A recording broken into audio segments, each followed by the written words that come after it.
Bom dia! Inicio nesse momento a defesa do meu trabalho de conclusão de curso. Apresento-lhes os meus sinceros cumprimentos a toda a banca avaliadora.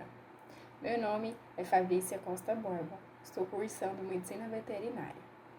E o tema deste trabalho é diarreia viral bovina.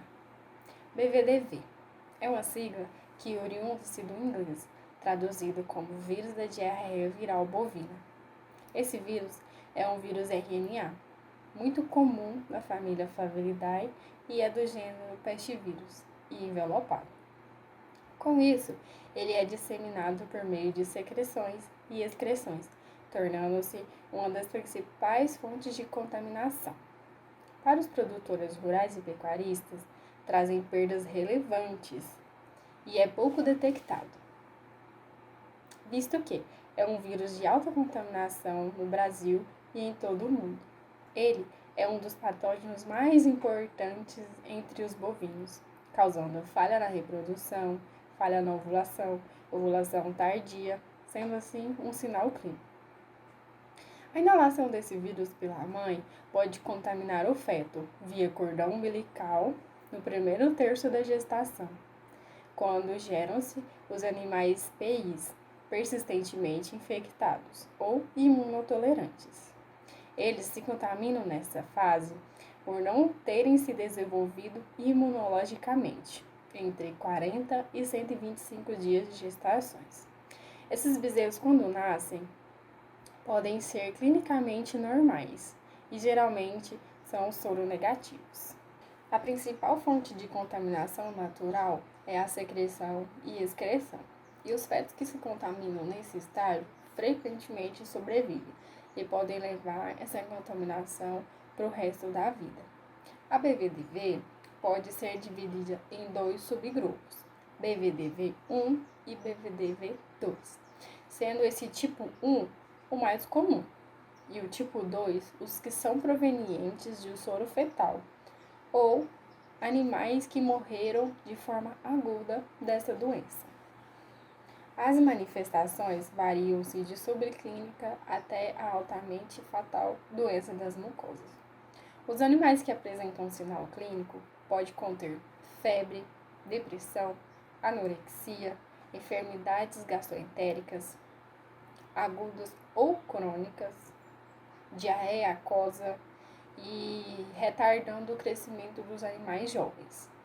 Mas os mais principais são a queda na produção de leite, aborto, morte neonatal e repetição de ciclo.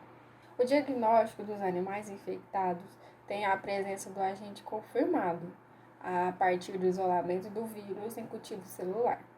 Há diferentes técnicas como imunofluorescência, soroneutralização, imunoperoxidade e ensaio enzimático. O PCR é utilizado na pesquisa de RNA, já a ELISA é para a detecção de anticorpos.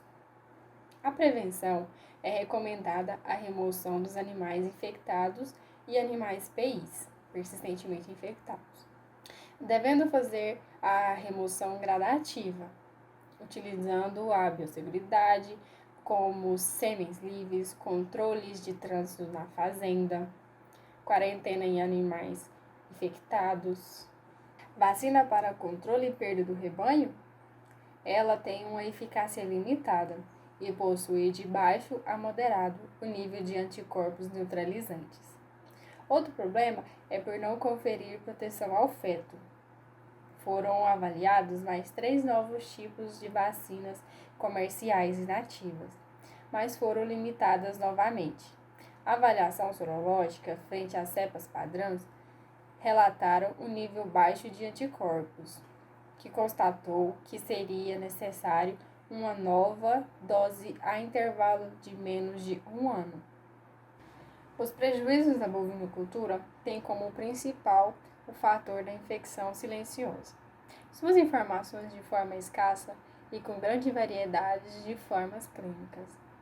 A BVD há uma alta taxa de soroprevalência no Brasil, que pode variar de 40% a 80%. A falta de técnicos capacitados e treinados a fim de minimizar um pouco dos problemas o aumento dos gastos com inseminação, medicamentos para tratamentos e, nos casos graves, o descarte dos animais. O baixo nível da reprodução acarreta ligeiramente a economia no país e também no mundo, pois a infecção antes ou após a cobertura ou inseminação artificial resultam em perdas reprodutivas, como infertilidade temporária. Os bezerros que nascem nessa época podem ser fracos e inviáveis.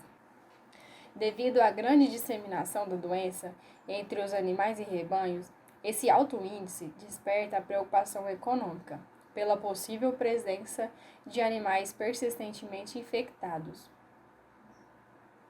Quando o animal PI não identificado nesse rebanho, esse se torna um gigantesco problema para a propriedade, pois eles excretam uma enorme quantidade do vírus, aumentando os níveis de infertilidade no rebanho, contaminando assim todos os animais soronegativos. Com isso, vemos que essa enfermidade precisa de maior atenção da Organização de Defesa do Animal. Essa enfermidade merece atenção para o controle. Em alguns países, programas de erradicação voluntária foram desenvolvidos para a detecção e destruição dos animais persistentemente infectados, sendo essa uma das medidas de controle.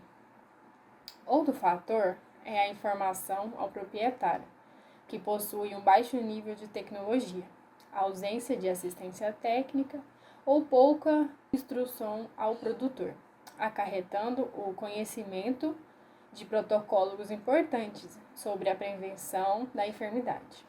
A falta de planejamento da propriedade, controle de índices reprodutivos, manejos reprodutivos e muitas vezes o mau gerenciamento dessa propriedade. Finalizo aqui a apresentação do meu trabalho de conclusão de curso, agradecendo a atenção e o tempo da banca avaliadora, deixando aqui os meus sinceros agradecimentos, felicitações e um grande abraço. O meu muito obrigada.